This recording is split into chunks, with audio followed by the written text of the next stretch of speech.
¿Qué tal? ¿Cómo están? Bueno, nos volvemos a encontrar en este pequeño ciclo, pero que lo hacemos con mucho cariño, de Nazaret Comunicaciones, que tiene que ver con un proceso constitucional que está en la segunda oportunidad.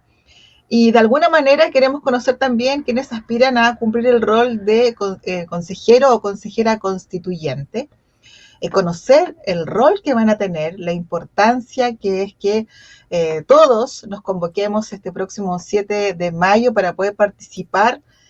Sabemos que es obligatorio, pero también ir motivados de alguna manera y sentirnos partícipes de este proceso tan importante que va camino a una nueva constitución. Ya tenemos una experiencia que dejó bastantes reflexiones y ahora estamos en una segunda etapa que tiene sus algunas similitudes, pero tiene más diferencias que lo que ya hemos tenido como experiencia.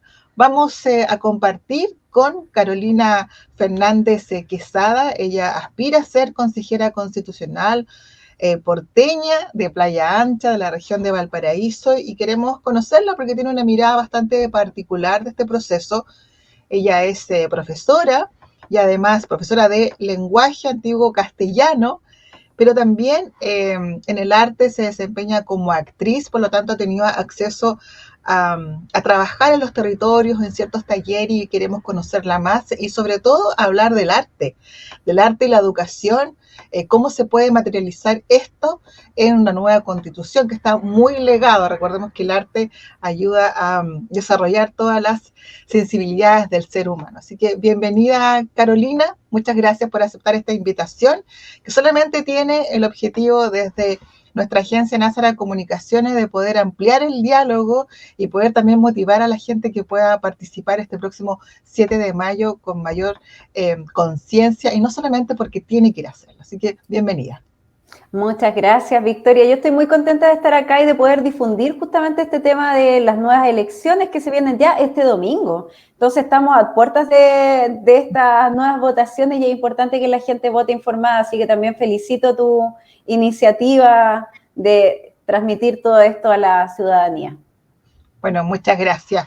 Es parte del rol que tenemos los periodistas, de informar, educar, pero también de entretener de alguna manera. Y aquí la entretención yo la voy a traspasar a motivar para que la gente pueda participar a conciencia y retomar esta importancia que tiene la activación del ciudadano y ciudadana en un proceso democrático.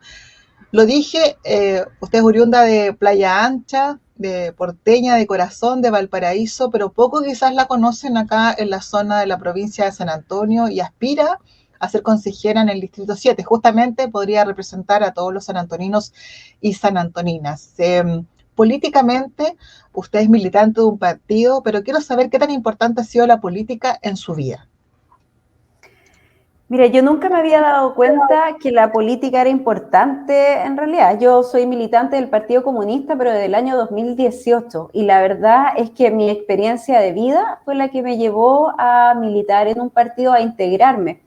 Y todo esto tiene relación también con mi experiencia profesional como profesora de castellano. Bueno, hoy día son profesores de lenguaje, pero mi título dice de castellano. Haciendo clases en la escuela, luego me tocó trabajar en la cárcel de Valparaíso, en la cárcel de Casablanca, en programas de Sename, en programas del Ministerio de la Cultura, y entonces eso me llevó a darme cuenta que era importante tomar partido sobre ciertas causas y que era importante involucrarse un poquito más. Entonces me di cuenta que la política no estaba tan alejado de aquellos anhelos que tenemos en la ciudadanía de manera cotidiana, sino que está mucho más cerca y más presente. Entonces, en ese intento, en ese afán por lograr ciertas cosas, ciertos anhelos, fue que entré a militar al Partido Comunista de Chile. Perfecto. Quiero tomar lo que me acaba de compartir, este trabajo en los recintos penitenciarios. Y es un tema que también ha estado en la palestra en algún momento, en la pauta periodística y también en las conversaciones de estos grandes mesones políticos. Y tiene que ver con este hacinamiento, de poner quizás mano dura a la delincuencia, pero también queda de lado quizás el prevenir. Quizás hemos llegado muy tarde a eso. Pero también qué pasa con la posibilidad de que las personas que han incurrido en este ámbito delictual tengan la posibilidad de poder optar a la reinserción, a poder cambiar, a tener una segunda oportunidad. Me gustaría que nos compartiera de qué manera pudo trabajar con personas que estaban privadas de libertad y cómo fue esa experiencia. Sí, bueno, estuve 7 años trabajando en la cárcel, fue una experiencia que me dejó mucho aprendizaje. Generalmente somos los profesores quienes enseñamos a los estudiantes, pero en este caso fue una experiencia de vida muy importante que marcó mi vida y mi forma de ver la sociedad. No solamente porque trabajé en la cárcel, sino porque cuando estaba trabajando en la cárcel también paralelamente estaba a cargo de un programa de Sename que era de reinserción escolar. Entonces pude ver las dos fases de una misma realidad, como por ejemplo para el caso de los niños y niñas cuando se pierden su etapa escolar, cuando no tienen una continuidad, lamentablemente no toman las mejores decisiones en su juventud y llegan a la cárcel. Y luego también me tocó ver la realidad de mis estudiantes, que habían dejado de estudiar, muchos de ellos, muchos años, que habían llegado simplemente hasta cuarto básico, quinto básico, que habían perdido la lectoescritura y por lo tanto había que retomar todo de nuevo para poder enseñarles. Me di cuenta cómo la enseñanza y la educación es fundamental en una sociedad para poder prevenir el delito. Y cómo también nosotros como sociedad hemos fallado, porque esas oportunidades no han estado en el momento que se requerían. Entonces, bueno, eso me da una experiencia de vida que me permite hoy día ver el tema de la seguridad desde una perspectiva más amplia. Yo creo que hoy día estamos viviendo las consecuencias de no habernos hecho cargo en otros momentos. Y por lo tanto, creo que es importante que podamos avanzar hacia la prevención de los delitos, que es fundamental, pero también esto verlo desde una perspectiva estructural. No podemos pensar en una prevención, por ejemplo, si tampoco abordamos el tema de la educación desde una perspectiva integral, de cómo la escuela también se inserta dentro de los territorios, cómo es parte de la comunidad y cómo de manera conjunta evitamos que un niño o una niña deje de asistir a la escuela, porque sabemos qué pasa cuando los niños se alejan de la educación.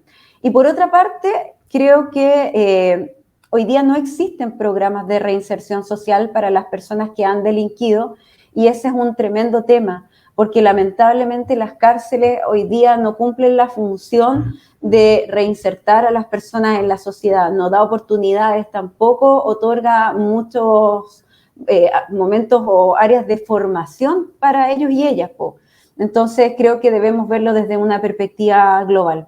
Por eso creo que es tan importante la Constitución, así como metiéndome un poco en este tema, porque la Constitución, por ejemplo, nos permite y nos habilita para generar un Estado social de derecho. ¿Y qué significa eso? Bueno, que garantizamos la educación como un derecho, que garantizamos la salud como un derecho, el tema de la vivienda también puede ser parte de en el fondo, este catálogo de derechos que debemos asegurar para todas las personas, de manera de evitar que se produzcan este tipo de resentimiento, de falta de oportunidades y que estas personas puedan ser un aporte para la sociedad. Todos y todas tenemos derecho a poder desarrollar nuestros talentos. Entonces tenemos que verlo desde esta perspectiva. Y con esto no estoy diciendo que a lo mejor debamos dejar de lado lo urgente, no, sí, eso hay que hacerse cargo hoy día. Por supuesto que necesitamos mejorar y fortalecer nuestras policías, también fortalecer los tribunales, pero si dejamos de lado la prevención y la reinserción, vamos a seguir teniendo los mismos problemas que tenemos en la actualidad. Y en este recorrido que tuvo con este trabajo tan cercano con personas que están privadas de libertad,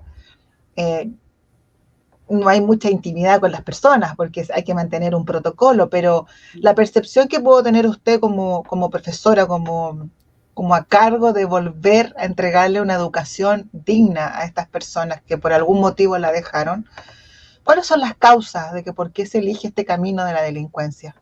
Según lo que usted pudo escuchar, visualizar, y los educadores tienen esa sensibilidad de poder percibir lo que hay atrás de un lápiz, de una hoja, de un escritorio.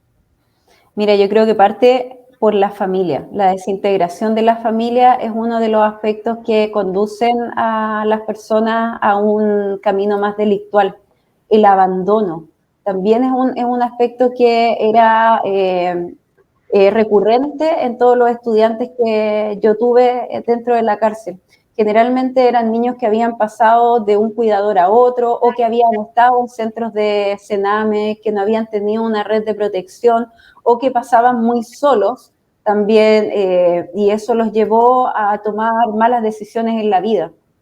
Entonces, bueno, creo que es importante que podamos tomar en este sentido el camino de fortalecer la familia, entendiendo la familia también en su diversidad, en poder apoyar a las mujeres cuando están maternando solas, cuando son jefas de hogar, por ejemplo, en poder apoyar esa labor que cumplen las mujeres, o a veces los niños y niñas están al cuidado de los abuelos o de otras personas, pero eso debemos cuidarlo, debemos protegerlo para que no se produzca este abandono en la infancia. Creo que ahí es donde tenemos un tremendo deber, una tremenda tarea. ¿Cuánto nos puede cambiar como sociedad una nueva constitución? Porque a veces hay temas que incluso están en la franja electoral que no tienen mucho que ver con la constitución, y las personas han puesto algunas esperanzas en que la contingencia que nos acompaña a diario tenga una ventana de soluciones desde diferentes veredas políticas a través de la Constitución. Entonces, ¿cuánto nos puede cambiar una nueva Constitución a todos los chilenos y chilenas y a quienes han decidido también vivir en nuestro territorio nacional? Yo creo que nos puede cambiar muchísimo. Realmente puede cambiar, podemos tener una tremenda diferencia de lo que conocemos hoy día o cómo estamos funcionando en nuestro país y lo que podríamos tener en el futuro. Sin embargo, creo que es importante, como bien tú dices, hacer la diferencia entre aquellos aspectos que son de materia constitucional y aquellos que tienen relación con la elaboración de las leyes. Pero sin duda esta Constitución debiera ser un texto habilitante para poder dar esa amplitud a la Cámara de Diputados, que es de donde se impulsan las iniciativas de ley, ¿cierto?, para que se puedan llevar a cabo y esta Constitución, este marco, se pueda completar a lo largo del tiempo.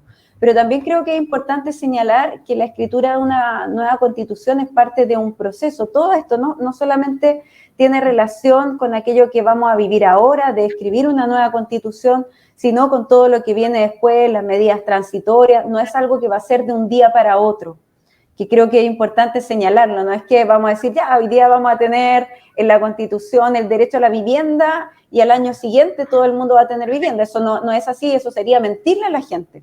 Es parte de un proceso, pero junto con este proceso creo que es importante señalar que sí, en un mediano o largo plazo vamos a tener cambios sustanciales. Por ejemplo, o sea, que podríamos alcanzarlo porque todavía no es definitivo, no sabemos quiénes van a salir de los candidatos, cuáles son las fuerzas que vamos a tener, impulsoras o de transformación, pero si lográramos tener un escenario positivo, tener más cantidad de personas que estén a favor, por ejemplo, de un Estado social y democrático de derecho, las diferencias serían sustanciales en relación a lo que vivimos hoy día en la salud, en el fortalecimiento de la educación, en el derecho a la vivienda, en el tema de pensiones también. O sea, es mucho lo que podemos lograr a través de la escritura de una nueva Constitución.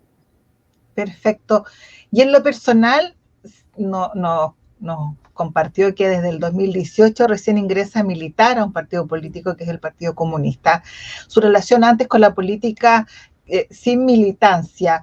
¿Por qué se decide? Ya nos contó por qué se decidió a militar, pero ¿por qué se da este salto?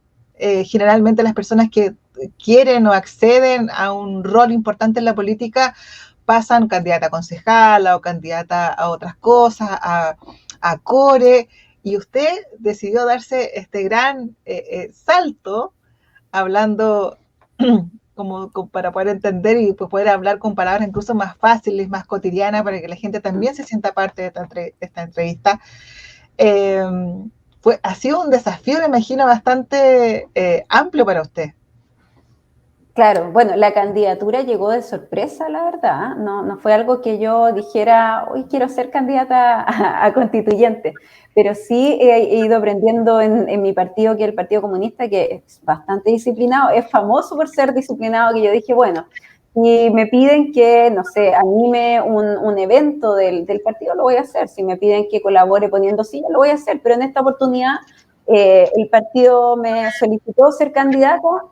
Me costó tomar la decisión, no es fácil porque hay una exposición detrás que es importante, pero creo que dentro de las cosas que a lo mejor me podrían haber ofrecido en el partido, esta de ser candidata a consejera constitucional es una que me hace más sentido, porque escribir una constitución es la posibilidad de poder transformar la sociedad que estamos viviendo, y era aquello que yo venía sintiendo también a modo personal. Yo sentía que las cosas no cambiaban, que pasan los años, que no se da respuesta a las demandas ciudadanas. Entonces, tener esta posibilidad hoy día, además en un proceso que es bastante corto, son 6 meses, yo dije, bueno, sí, lo voy a hacer, porque si llegara a ser electa, voy a estar trabajando 6 meses en esta constitución y luego voy a poder volver a aquello que a mí más me gusta. Yo hoy día soy directora de un centro cultural. Esto es una tarea que a mí me satisface mucho, entonces digo, bueno, voy a sentir que estoy aportando a la sociedad con mis conocimientos y después puedo volver al lugar desde donde salí, que es mi centro cultural con la comunidad, mi comunidad, que la quiero mucho, quiero volver a verlo pronto, luego. Así que creo que en particular, esta candidatura me permitía sentir esa realización y a la vez volver después y no mantenerme en algún cargo, no sé, diputado, senador, concejales. No es lo que yo estaba buscando. Uh-huh. Perfecto, se nota que ha sido un desafío, no me imagino que no fue una decisión muy fácil, ahí siempre hay conversaciones con el entorno, porque hay una exposición también pública que no estaba acostumbrada, bueno, como actriz quizás, pero tiene su público. Ahora, ya que nombró el arte y también obviamente se ha desenvuelto en el área de educación, ¿qué pasa con el arte en los colegios? ¿Qué pasa con esto de fomentar actividades artísticas, pero que tengan el peso que corresponde? Porque cuando se le da la oportunidad a los estudiantes de poder asistir a clases artísticas o aumentar quizás las horas a lo mejor de manera extraordinaria en arte, se van descubriendo talentos que a veces pasan muy desapercibidos en el diario vivir. Sí, pero mira, yo cuando ya estaba, mira, esta historia es súper bonita de contar. Cuando a mí me tocó trabajar en la cárcel, yo hacía generalmente clases tradicionales, ¿no? Una exposición, una guía, de pronto salir a una visita a terreno, pero el desafío de hacer clases en la cárcel con personas que de pronto no sabían mucho o casi nada de lo que yo estaba hablando, me llevó a buscar metodologías alternativas. Entonces, por ejemplo, para abordar la comprensión lectora lo hacíamos a través de la construcción de marionetas, luego representamos con las marionetas esos episodios para poder comprender qué estaba diciendo un texto, la escritura a través de la creación de una cueca, que lo permite la estructura de la cueca, que es una poesía hermosa, los octosílabos, qué sé yo, separar las sílabas, las palabras, porque tenía muchos estudiantes que escribían así como todo junto, que habían olvidado escribir, tenía que partir de cero, entonces tuve que buscar metodología y las respuestas de esa nueva metodología me las dio el arte. Entonces creo que el arte es un aporte no solo para el desarrollo de talentos, sino para el desarrollo de habilidades y de poder hacer las clases mucho más entretenidas y facilitar el aprendizaje a los niños y niñas que hoy día pasan de pronto 8 horas en una sala de clases sentados con pequeños recreos. Y eso también impide el desarrollo de los niños y niñas. Entonces, pensar en nuevas metodologías que les permitieran, por ejemplo, estar de pie en la sala, poder jugar, aprender jugando, es algo que a mí me ha llenado mucho. Y eso también me condujo luego a poder conducir un programa que era del Ministerio de las Culturas, que es el programa Acciona. y con el programa Acciona pudimos desarrollar estas metodologías artísticas en el aula con profesores trabajando en codocencia. Entonces, facilitábamos a través de las artes, por ejemplo, a través de la música, el aprendizaje de las matemáticas o de la física con la construcción de una escenografía, por ejemplo, saber si se nos cae o no se nos cae la escenografía. Entonces, eran conocimientos que nosotros podíamos vivenciar en el aula. Entonces, creo que en ese sentido nos hace falta hoy día en nuestro sistema educativo poder avanzar en metodologías innovadoras que capten la atención de nuestros niños y niñas y que les permitan aprender de una manera mejor, más divertida, más lúdica. Eso es lo que a mí me ha dejado el arte en la vida y en mi ejercicio como profesora. Es lo que también me llevó a conocer al quien hoy día es su concejal, ¿no? Maximiliano, porque trabajamos en estos aspectos curriculares de cómo podíamos facilitar más el aprendizaje de los estudiantes.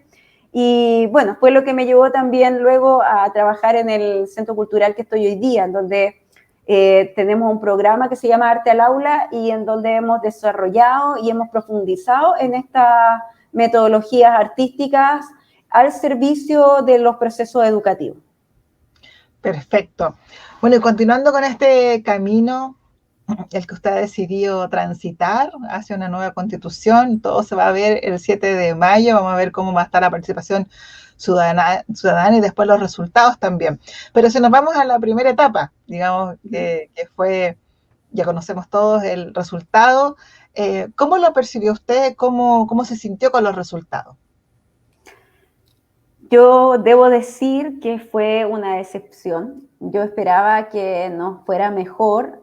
Creo que era una muy buena constitución en la propuesta que tuvimos, pero creo que también es un aprendizaje, porque así como criticamos de pronto que la juventud quiere todo rápido, quiere todo ahora, la verdad es que somos una sociedad que quiere todo inmediatamente y no hemos considerado el aprendizaje que nos ha dejado esta propuesta, este proceso. Porque luego de los resultados del 4 de septiembre, esto nos ha llevado también a reflexionar y creo que eso ha sido positivo. Hoy día estamos en una nueva etapa, con nuevas posibilidades y creo que todo este aprendizaje que tuvimos con la propuesta del año pasado nos va a servir también para este nuevo proceso. Saber que las cosas hay que reflexionarlas bien, tal vez no vamos a abordar todos los temas como quisimos hacerlo con la constitución anterior, pero sí vamos a tener en cuenta y en consideración que la constitución debe ser un estamento habilitante para poder generar esos cambios que necesitamos como país y como sociedad. Perfecto, se comprende esa mirada, porque claro, el ambiente era diferente, esto fue resultado del despertar, del estallido social en Chile, había un compromiso, pero hay un grupo que cambió la historia de este resultado y que tiene que ver con las personas que no votaban, que votaban de manera voluntaria cuando tenían esa motivación, y ese sector de no votantes habituales fue el que hizo la diferencia. Por lo tanto, algo pasa entonces con el sentido de pertenencia a la democracia. ¿Qué tanto nosotros nos sentimos parte y protagonistas? Y lo hablaba con otro entrevistado. Parece que la mayor parte, o cierto, no quiero hablar de porcentajes, pero hay una cierta parte de nuestra sociedad que quizás se acostumbró porque está tan inmerso en las actividades, en la contingencia, y muchas personas en sobrevivir, que estas responsabilidades se las dejaron a los políticos. Y la política está en crisis. Y esta constitución que estamos viviendo es parte de un proceso histórico en Chile que también para una parte del Chile fue muy dolorosa. Entonces, ¿cómo ve usted esto de que la democracia es una escuela diaria y que además necesita que la ciudadanía participe y que no delegue? Sí, bueno, creo que en nuestro país nos hace falta tener mayor autoestima. Hoy día nos han impuesto una comisión de expertos pero yo creo, y seguramente las personas que me escuchan también van a concordar conmigo en que un profesor, por ejemplo, que ha ejercido 20 años la docencia, que además ha estudiado para ello, que no sé, se ha especializado con posgrados, con magíster, es un experto en educación. O que una persona, incluso cuando hablamos de una dueña de casa que sabe cómo llevar, cómo manejar las finanzas de su hogar, también es una experta en ese tipo de realidades. O sea, hoy día a nosotros nos han dicho, ustedes no son los expertos, hay otros que son expertos. Y la verdad es que no es así. Nos faltó creer un poco más en nosotros mismos. Estamos acostumbrados, somos una sociedad que se ha acostumbrado a recibir órdenes, instrucciones, y eso nos ha alejado de tener una confianza en aquellos criterios que nosotros deberíamos aplicar. Ahora, con respecto a los resultados que nosotros vivimos y estos nuevos votantes que se acercaron a las urnas, también creo que es importante hacerse cargo de la educación que estamos viviendo hoy día. Yo, por ejemplo, tengo 43 años y en tercero medio yo me leí la Constitución actual. La leímos con nuestro curso porque teníamos educación cívica dentro de la malla. Eso hoy día no está en la escuela. Entonces también creo que esto es parte de una educación que no se ha hecho cargo de educar para participar, para poder tener confianza en sí mismo, para, no sé, pues ejercer la democracia como realmente corresponde. Entonces, hoy día la tarea también es volver a educar, no solamente desde la escuela, sino también en comunidad, en nuestras juntas de vecinos, atrevernos a hablar de política, poder entender que podemos tener posturas diferentes y que eso no nos va a enemistar en ningún caso, que eso nutre una conversación. Debemos acostumbrarnos a la opinión divergente, a no atacarnos, porque hoy día cada vez que alguien dice algo, dice, ustedes, como que el ataque viene inmediatamente. Entonces nos falta escucharnos una vez más, y para eso tenemos que también proyectar la participación de las personas en todos los espacios de la sociedad, como digo, junta de vecinos, organizaciones, centros culturales, organizaciones de beneficencia, en todos los lugares donde podamos participar, y acostumbrarnos a que no todos somos iguales, acostumbrarnos a esa diversidad que nos enriquece como sociedad. Hubo un punto que fue bastante discutido la vez anterior. Algunos lo aplaudieron, otros lo criticaron, lo rechazaron, y fue un punto que yo creo que influyó mucho en el voto del rechazo, que fue un Estado plurinacional, donde los pueblos originarios iban a tener un rol importante. ¿Cómo se imagina usted una nueva constitución para Chile relacionada con los pueblos originarios, independiente de que usted sea electa o no? Yo creo que es importante y fundamental que nosotros podamos reconocer que nuestro país es diverso, que existen culturas y pueblos originarios que debemos respetar y debemos reconocer. Gran parte de la cultura que tenemos hoy día y que es subterránea, ¿no? Porque es la que sobrevivió a todo lo que fue la colonización, a todos estos procesos que vivimos cuando estábamos en los inicios de nuestro país, tiene que ver con lo indígena, nuestras comidas, nuestras costumbres, nuestras formas de hablar, nuestros fonemas, todo eso es parte también de una historia que tenemos. Entonces es importante, perdón que está mi gato ahí moviéndome la cámara, es importante que les podamos reconocer. Y ese reconocimiento también tiene relación con los derechos. Hoy día no entendimos, creo yo, lo que era la plurinacionalidad. Y cuando hablamos de plurinacionalidad es reconocer que hay una nación, que hay un pueblo que es distinto a nosotros, pero que es parte de nosotros. Y esto yo creo que a lo mejor las personas se asustaron porque pensaron que se iban a generar dos estados, dos gobiernos. No era eso. Creo que nos faltó más comprensión en ese sentido. La plurinacionalidad tiene que ver con el reconocimiento de alguien con quien, o de unos otros con los cuales convivimos cotidianamente y podemos hacerlo de manera amistosa, reconocer que hay una cultura que es diversa. Mira, esto también se ve en la educación.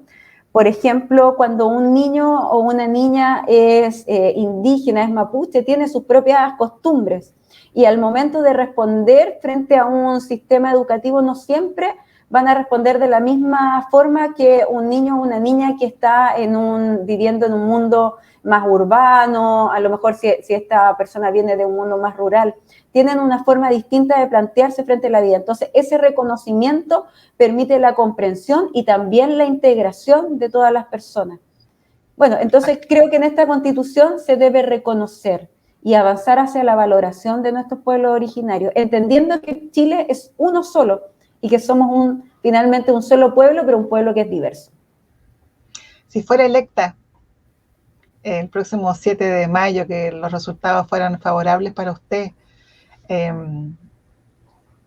¿cuál sería su compromiso o con lo cual usted quiera aportar a la redacción de esta nueva Constitución?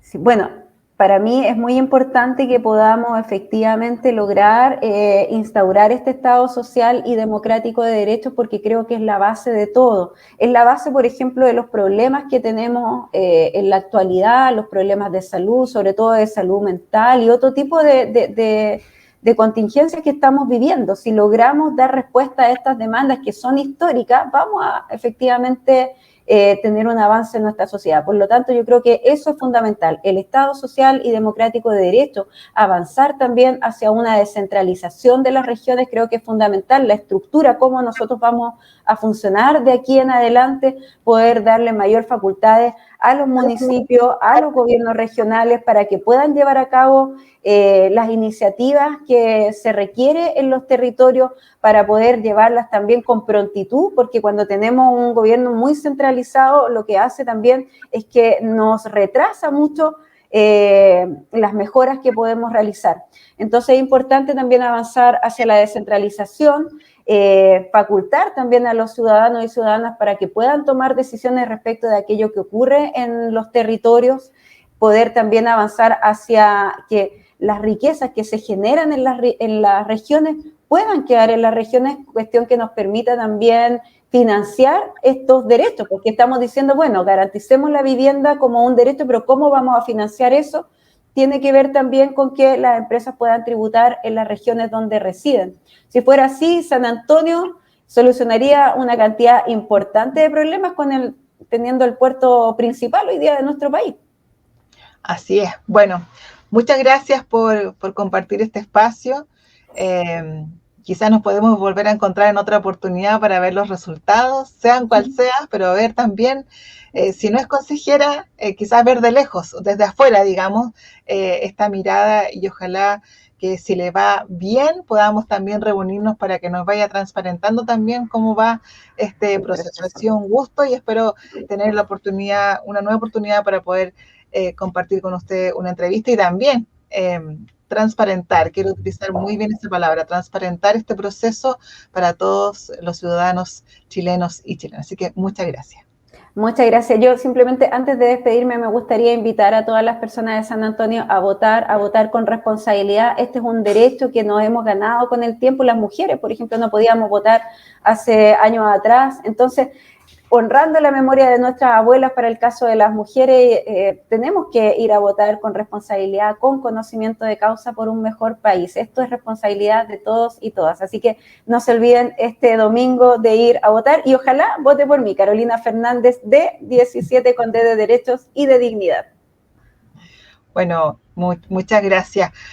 Nosotros entonces ahora vamos a dejarlos invitados para una próxima entrevista en este camino a una nueva constitución, la segunda patita, como dicen por ahí, la segunda oportunidad, y esperemos, vamos a ver después si la gente participó motivada o no este próximo 7 de mayo y que luego siga también atenta a este proceso constitucional.